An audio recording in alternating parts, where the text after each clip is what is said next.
A very good morning dear student. Today we will discuss nuclear magnetic resonance. It is also called PMR, proton magnetic resonance. इसमें proton जो कि nucleus में present हैं उनके precision, उसके motion को देख करके, उसका मैग्नेट के साथ ओरिएंटेशन देख करके हम किसी भी अननोन कंपाउंड को आइडेंटिफाई करते हैं। ये जो रेजोनेंस, इसमें जो ये जो स्पेक्ट्रोस्कोपी का आइडेंटिफिकेशन जो होता है उसमें जो रेडिएशन यूज होती है वो होती है रेडियो वेव्स। और रेडियो वेव्स जो है वो लॉन्गर वेवलेंथ वाली रेडिएशन है, उसमें एनर्जी बहुत कम होती है, वेवलेंथ ज्यादा है, फ्रीक्वेंसी कम है। तो कुछ इस तरीके का ही रेडिएशन की नीड होती है जो प्रोटॉन के जो भी उस तरीके का जो उसका मोमेंट्स होता है उस मोमेंट्स में उस मोमेंट्स को चेंज करने के लिए, अपोजिट डायरेक्शन में लाने के लिए जो एनर्जी की नीड होती है वो रेडियो वेव्स से हमको इजीली मिल जाती है और आइडेंटिफिकेशन प्रॉपर होता है। न्यूक्लियर मैग्नेटिक रेजोनेंस में कौन से कंपाउंड अपना स्पेक्ट्रम देते हैं, उसके लिए उस पर जो एक चीज का ध्यान रखने वाली चीज है कि इसमें जो एक स्पिन क्वांटम नंबर की वैल्यू है, एक इसमें जो स्पिन क्वांटम नंबर की जो वैल्यू है जिसको कि हम आई से डिनोट करते हैं, वो 0 नहीं होना चाहिए। उसका जो है वो 0 नहीं होना चाहिए। अगर वो 0 है तो वो NMR इनएक्टिव कंपाउंड कहलाएंगे। तो 0 के अलावा जो भी कोई वैल्यू यदि मान लीजिए रखते हैं तो वो NMR में अपने स्पेक्ट्रम देते हैं। अब इसको हम समझने के लिए देखते हैं कि किस तरीके से इसका हम अरेंजमेंट करेंगे। तो इसमें हम ये मानते हैं कि जो भी हमारा न्यूक्लियस है वो एक टाइनी मैग्नेट की तरह बिहेव करता है, एक टाइनी मैग्नेट की तरह बिहेव करेगा। ये कुछ किसी तरीके से भी रैंडमली इस टाइप से लगे रहेंगे और हमको ये पता है कि जो मैग्नेट होता है उसमें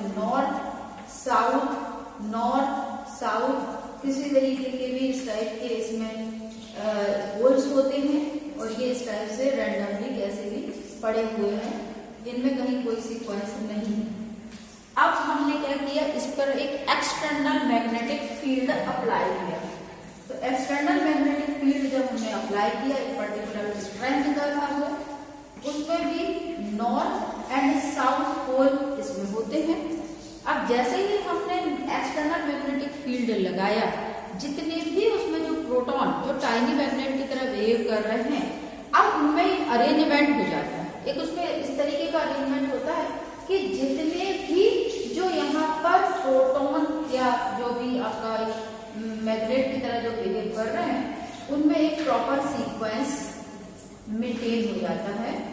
ये सीक्वेंस इस तरीके से मेंटेन होगा कि जो नॉर्थ पोल है तो यहाँ पर इनके सबके साउथ पोल अरेंज हो जाएंगे और साउथ के साइड में यहाँ पर सारे नॉर्थ पोल अरेंज हो जाएंगे। इस तरीके का अरेंजमेंट इसमें हो गया। इसको हम बोलते हैं अलाइनमेंट ओरिएंटेशन। और ये अलाइनमेंट ओरिएंटेशन जो है ये सबसे लोअर एनर्जी वाला ओरिएंटेशन होता है, अलाइनमेंट ओरिएंटेशन। और ये लोअर एनर्जी वाला है, इसकी एनर्जी सबसे कम होती है, इजीली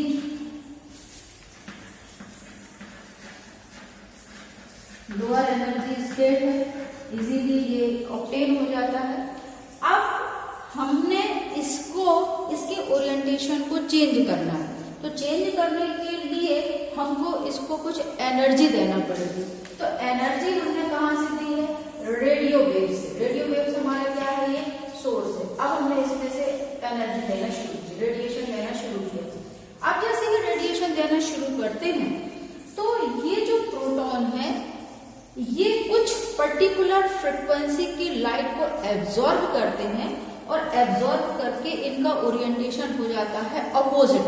तो अपोजिट ओरिएंटेशन होगा तो क्या होगा कि जहां पर ये साउथ पोल थे अब वहां पर नॉर्थ आ जाएगा और नॉर्थ साउथ की जगह साउथ, मतलब ये कैसा हो गया, फ्लिप हो गया, अपोजिट ओरिएंटेशन हो गया, ये फ्लिप हो गया। तो फ्लिप हो गया तो एनर्जी क्या हो गई, हाई एनर्जी स्टेट कहलाएगा। तो इसी तरीके से धीरे धीरे सारे जो भी न्यूक्लियस है वो अपने अलग अलग फ्रीक्वेंसी को एब्जॉर्ब करके हायर एनर्जी स्टेट पर पहुंच जाते हैं। अब ये जो स्टेट हमको दिखाई दे रही है, दिस इज अपोजिट ओरिएंटेशन। ये कैसा हो गया? अपोजिट ओरिएंटेशन हो गया। और अपोजिट ओरिएंटेशन में हम ये बोलते हैं कि ये कैसा है? High energy state. इसकी एनर्जी कैसी है? High energy. तो ये हो जाएगा high energy state, opposite orientation हो। अब ये अपोजिट ओरिएंटेशन लाने के लिए इसमें एक पर्टिकुलर फ्रीक्वेंसी की लाइट एब्जॉर्ब होती है, और ये जो प्रोटॉन होते हैं इनमें भी एक प्रिसिशनल मोशन होता है, एक प्रिसिशनल फ्रीक्वेंसी होती है। अभी हम समझते क्या होता है। तो प्रिसिशनल फ्रीक्वेंसी होती है, इसकी फ्रीक्वेंसी और रेडियो वेव्स में जब कोई भी फ्रीक्वेंसी एब्जॉर्ब हुई, दोनों की जो फ्रीक्वेंसी है जब वो इक्वल हो जाती है तब एक रेजोनेंस की कंडीशन आती है। उस रेजोनेंस की कंडीशन लाने के लिए किस फ्रीक्वेंसी की लाइट एब्जॉर्ब हुई है उसको देख करके हम किसी भी अननोन कंपाउंड को आइडेंटिफाई करते हैं। ये इसका NMR का कॉन्सेप्ट है। अब इसमें हम देखते हैं कि प्रिसिशनल मोशन क्या होता है, किस तरीके की इसमें फ्रीक्वेंसी कैसे चेंज होती है, क्या होता है वो हम देखेंगे। तो हम ये मानते हैं कि आप लोगों ने, सभी लोगों ने स्पिनिंग टॉप देखा होगा।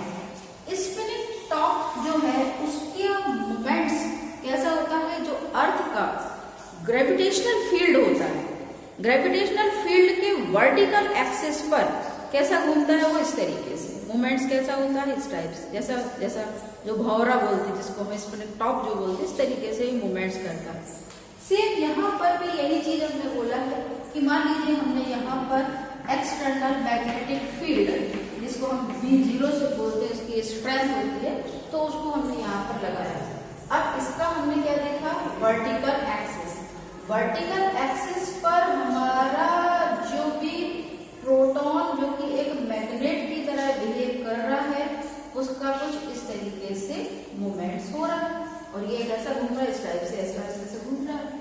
ये जो स्टेट होती है इसको हम बोलते हैं low energy state. This is low energy state. ये लो एनर्जी स्टेट हो गया। अब लो एनर्जी स्टेट से अब हमको कहाँ लेकर आना है? Opposite orientation. तो अपोजिट ओरिएंटेशन मतलब ये बिल्कुल कैसा हो जाएगा? फ्लिप हो जाएगा। जब ये फ्लिप हो गया तो ये कुछ इस तरीके से बन गया। ये इसका ओरिएंटेशन कुछ इस तरीके से बन गया। अब ये ऐसा बन गया तो इसका ओरिएंटेशन कैसा होगा? अपोजिट हो गया। तो यहाँ से यहाँ पर हाई एनर्जी स्टेट, ये स्टेट कौन सी हो गई? हाई एनर्जी स्टेट हो गई। तो यहाँ से ये लो एनर्जी स्टेट से हमको हाई एनर्जी स्टेट पर आने के लिए,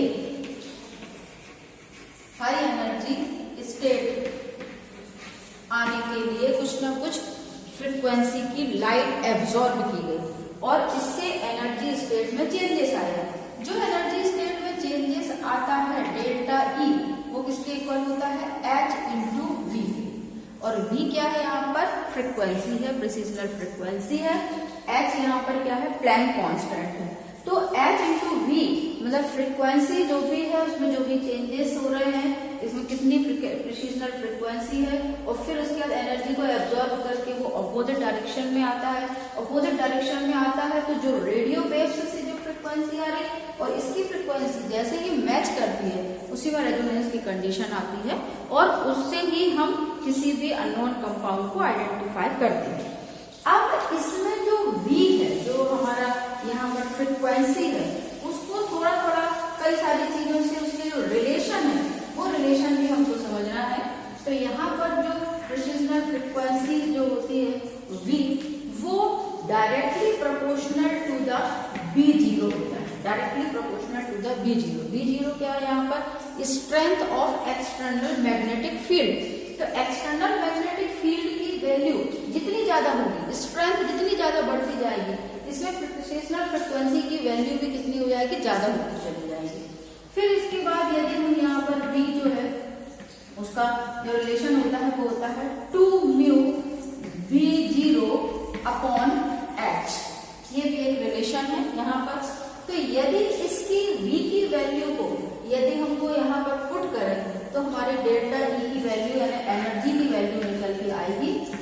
करेंगे, delta E is equal to क्या है, यहाँ पर delta E is equal to क्या है, एच इंटू वी, और v इज इक्वल टू क्या है, 2 पाई v0 अपॉन एच।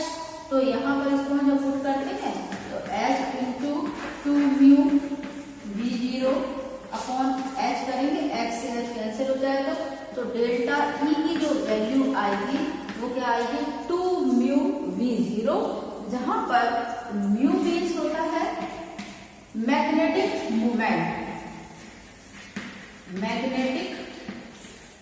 मोमेंट, और जो v0 की वैल्यू है वो है strength of external magnetic field, strength of external magnetic field.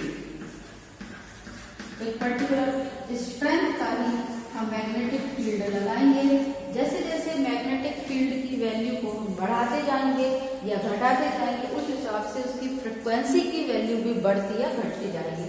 तो यहाँ से h से h कैंसिल होता है, तो डेल्टा ई जो है वो किसके इक्वल हो जाएगा, 2 म्यू v0 के इक्वल हो जाएगा। ये फ्रिक्वेंसी का इस तरीके से इनके साथ रिलेशन बता रहे हैं कि मैग्नेटिक मूवमेंट्स में या एक्सटर्नल मैग्नेटिक फील्ड में चेंजेस करने से एनर्जी में या इसकी फ्रिक्वेंसी में क्या चेंजेस होते हैं। अब इसके बाद एक और रिलेशन है जो कि हमको पता हुआ होना चाहिए, उससे भी काफी कुछ आइडेंटिफिकेशन में हेल्प होती है। तो एक रिलेशन और है, v is equal to gamma v0 upon 2 pi, और यहाँ पर जो गैमा है दिस इज गायरोमैग्नेटिक रेशो, ये बहुत इंपॉर्टेंट टर्म्स है, गायरोमैग्नेटिक रेशो। और जो गायरोमैग्नेटिक रेशो जो है वो किसको इक्वल होता है, देखो, न्यूक्लियर मैग्नेटिक मोमेंट, जिसको कि हम म्यू से डिनोट करते हैं, mu upon nuclear angular momentum, जिसको कि हम डिनोट करते हैं आई से। तो ये इसका रिलेशन होता है। मीन्स ये कि यदि मान लीजिए न्यूक्लियर मैग्नेटिक मोमेंट म्यू की वैल्यू यदि हाई है, इससे जो कंक्लूजन निकला कि यदि न्यूक्लियर मैग्नेटिक मोमेंट म्यू की वैल्यू यदि हाई है तो ऐसे कंपाउंड एनएमआर में बहुत अच्छा डिटेक्शन देते हैं। ऐसे कंपाउंड के डिटेक्शन हम एनएमआर के थ्रू करते हैं। तो ये एक यहाँ पर इतना जो है वी का हमने प्रोपोर्शनल फ्रीक्वेंसी और उसके दूसरे चीजों के साथ क्या रिलेशन है, उससे हम किस तरीके से आइडेंटिफिकेशन में हेल्प होती है वो हमने यहाँ पर देखा। और यहाँ पर ये ट्रांजिशन स्टेट हमने देखा कि लो एनर्जी से हाई एनर्जी की तरफ किस तरीके से यहाँ पर ये चेंजेस होते हैं, ओरिएंटेशन में चेंजेस होता है, हाई एनर्जी स्टेट में पहुंचता है, और उसके बाद उस हाई एनर्जी स्टेट तक आने के लिए जो भी रेजोनेंस लाने के लिए जो भी फ्रीक्वेंसी की नीड है, उस फ्रीक्वेंसी को देख करके हम आइडेंटिफिकेशन करते हैं।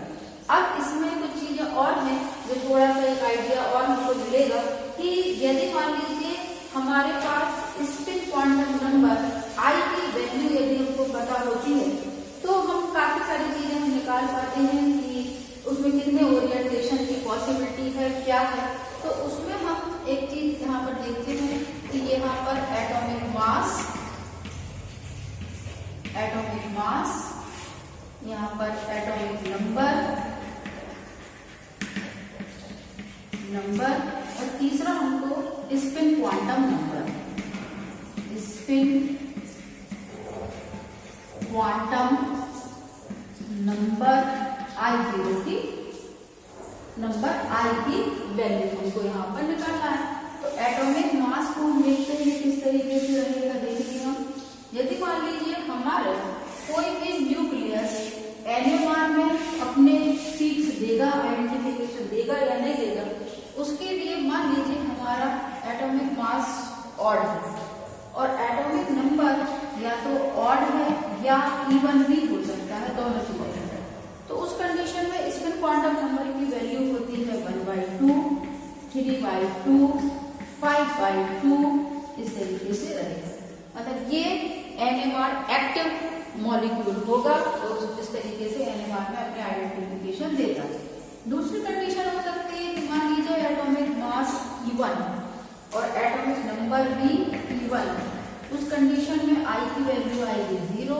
ये NMR में कोई भी अपने पीक्स नहीं देगा, ये NMR इनएक्टिव कंपाउंड कहलाएंगे, मॉलिक्यूल कहलाएंगे या एटम कहलाएंगे। और तीसरा है कि मान लीजिए ये तो E1 है और यहाँ पर इसकी जो वैल्यू है ये मान लीजिए ऑड हो जाता है, ये E1 है और ये ऑड हो जाएगा। उस कंडीशन में यहाँ पर इसकी वैल्यू आएगी 1, 2, 3 और यहाँ पर ये वैल्यू आने पर हम देख सकते हैं कि ये भी NMR एक्टिव कंपाउंड होंगे। तो I की वैल्यू का बहुत बड़ा रोल है। I की वैल्यू हमको पता होती है तो हम निकाल पाते हैं कि वो NMR एक्टिव होगा, NMR इनएक्टिव होगा। उसका आइडेंटिफिकेशन हम NMR के थ्रू कर सकते हैं या नहीं कर सकते। अब I से एक चीज और निकाल सकते हैं हम, नंबर ऑफ ओरिएंटेशन, कितने ओरिएंटेशन की पॉसिबिलिटी है। तो उसके लिए देखिएगा रिलेशन है, नंबर ऑफ ओरिएंटेशन निकालने के लिए number of orientation is equal to 2I + 1, 2I + 1। तो अब I की वैल्यू पुट करके मान लीजिए हाफ हमने पुट किया, तो 2 × 1/2 + 1, तो आंसर कितना आएगा यहाँ पर 2। तो 2 आंसर आया। मतलब क्या हुआ कि इसमें दो प्रकार की ओरिएंटेशन की पॉसिबिलिटी है, तो उसमें वो अलाइनमेंट ओरिएंटेशन दे सकता है या उसमें वो अपोजिट ओरिएंटेशन, दोनों प्रकार के अलाइनमेंट ओरिएंटेशन दे सकता है या अपोजिट ओरिएंटेशन दे सकता है। इस तरीके से दो ओरिएंटेशन की पॉसिबिलिटी है। अब इसमें एक चीज और हम समझ लेते हैं कि मान लीजिए कोई भी प्रोटॉन है, वो एनर्जी को एब्जॉर्ब करते हैं और उनमें एक हाई एनर्जी स्टेट लेवल आ जाता है, रेजोनेंस की कंडीशन आ गई हाई एनर्जी लेवल। आप देखते हैं कि यदि मान लीजिए कोई भी प्रोटॉन एनर्जी को एब्जॉर्ब करके हाई एनर्जी स्टेट पे आता है, तो हाई एनर्जी स्टेट पे आने के बाद फिर वो एनर्जी को रिलीज भी करता है। यदि वो एनर्जी को रिलीज करके अपने ही साथ के किसी प्रोटॉन को देता है तो उसको हम बोलते हैं स्पिन स्पिन रिलैक्सेशन। और स्पिन स्पिन रिलैक्सेशन में कभी भी कोई भी एनर्जी में जो ओवरऑल एनर्जी है उसमें कोई चेंजेस नहीं होता है, स्टेट यहाँ से हाई स्टेट से लो स्टेट की तरफ आ जाता है, इसको हम स्पिन स्पिन रिलैक्सेशन बोलते हैं। और दूसरा एक कंडीशन और बनती है कि मान लीजिए वो अपने ही प्रोटॉन के साथ के प्रोटॉन को ना देकर के लैटिस में भी अपनी एनर्जी को रिलीज करता है। यदि वो लैटिस में अपनी एनर्जी को रिलीज करता है, मतलब वो फिर एनर्जी दूसरे वाइब्रेशनल एनर्जी या रोटेशनल एनर्जी के फॉर्म में यूज हो जाती है। तो इतना यदि इस तरीके का उसमें चेंजेस लैटिस में यदि एनर्जी देता है तो उसको हम बोलते हैं स्पिन लैटिस रिलैक्सेशन। और यदि साथ के ही प्रोटॉन को दे देता है तो उसमें होता है spin spin relaxation. Overall energy में इसमें कहीं कोई चेंजेस नहीं आता है। आई होप इसके कॉन्सेप्ट आपको क्लियर हुए होंगे। यदि कहीं पे भी कोई भी डाउट है तो आप कमेंट सेक्शन पे लिखिए। Thanks for watching, subscribe my channel and take care.